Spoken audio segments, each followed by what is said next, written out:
नमस्ते दोस्तों, कैसे हैं आप सब लोग। आइए नजर डालते हैं स्टार्टअप की कुछ बड़ी छोटी खबरों पर। सबसे पहले फ्लिपकार्ट ने एनसीईआरटी के साथ एमओयू यानी मेमोरेंडम ऑफ अंडरस्टैंडिंग साइन किया है, जिससे फ्लिपकार्ट बुक्स डिलीवर करेगा डोर स्टेप्स पर टियर 2 और टियर 3 सिटीज के लिए। Department for promotion of industry and internal trade यानी कि डीपीआईआईटी ने ट्यूसडे को एचडीएफसी बैंक और टेली सॉल्यूशंस के साथ एक समझौता एमओयू साइन किया है, जो स्टार्टअप्स की ग्रोथ को सपोर्ट करेगा।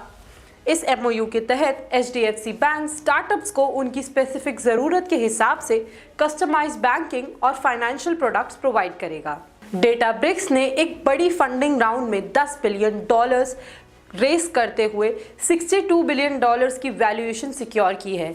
ये वेंचर कैपिटल फंडिंग राउंड्स में से एक सबसे बड़ी डील है, जो एआई की वजह से तेजी से ग्रो कर रही प्राइवेट कंपनीज के लिए इन्वेस्टर्स के अनप्रेसिडेंटेड इंटरेस्ट को दिखाता है। आगे बढ़ें तो आई फाइनेंस, जो कि एक नॉन बैंकिंग फाइनेंशियल कंपनी है, उसने एफबीआई के साथ ड्राफ्ट पेपर्स फाइल किए हैं ताकि अपने आईपीओ के जरिए 1450 करोड़ रेज कर सके। अरे हाँ, आईपीओ से याद आया, आप हमारी आज के टाइटल से समझ ही गए होंगे कि आज हम बात करेंगे इंडियन स्टार्टअप्स की आईपीओ जर्नी के बारे में।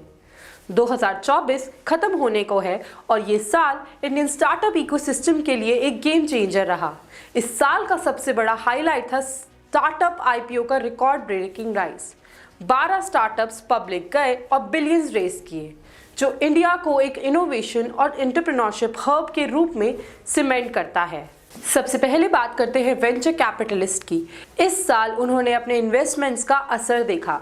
आईपीओ और पब्लिक मार्केट सेल्स के जरिए वीसीज ने $4 बिलियन से ज़्यादा कमाए, जो 2023 के डबल और 2022 के 2.5 टाइम्स ज़्यादा हैं। सॉफ्टबैंक, पीक 15, एक्सेल्स जैसे जायंट्स ने दलाल स्ट्रीट पर अपनी जगह बनाई।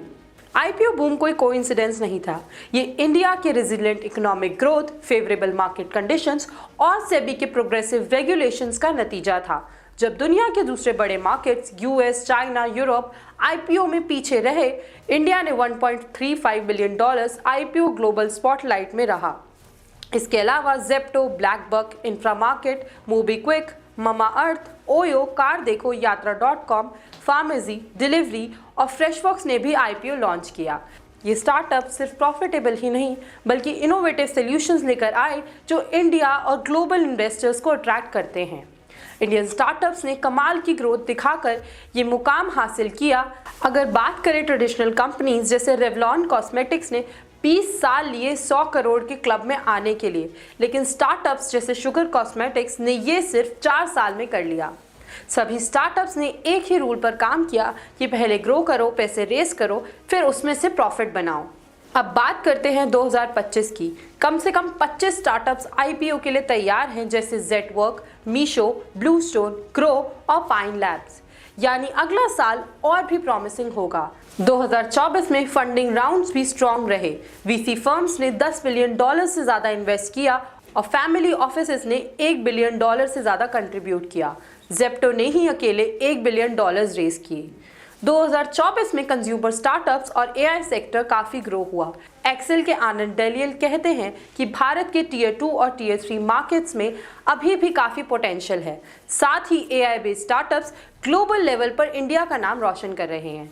B2B और मैन्युफैक्चरिंग स्टार्टअप्स जैसे जेटवर्क और इंफ्रा मार्केट भी अच्छा परफॉर्म कर रहे हैं। ये सेक्टर्स 2025 में और ज़्यादा ग्रो कर सकते हैं। आज की डेट में पब्लिक मार्केट्स प्रॉफिटेबल और सस्टेनेबल बिजनेसेस को प्रेफर करते हैं। लॉस मेकिंग स्टार्टअप्स की जगह अब वो कंपनीज जो रेवेन्यू मॉडल्स और फाइनेंशियल स्टेबिलिटी दिखाते हैं, उनका आईपीओ रेडी होना आसान है। नायका और जोमैटो जैसे आईपीओज ने इन्वेस्टर्स का कॉन्फिडेंस बनाया। आज के इन्वेस्टर्स प्रॉफिटेबिलिटी के साथ रिस्पॉन्सिबल इन्वेस्टिंग देखते हैं।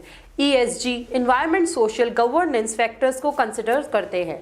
Fintech, SaaS, commerce, health tech और एडटेक आगे बढ़ रहा है।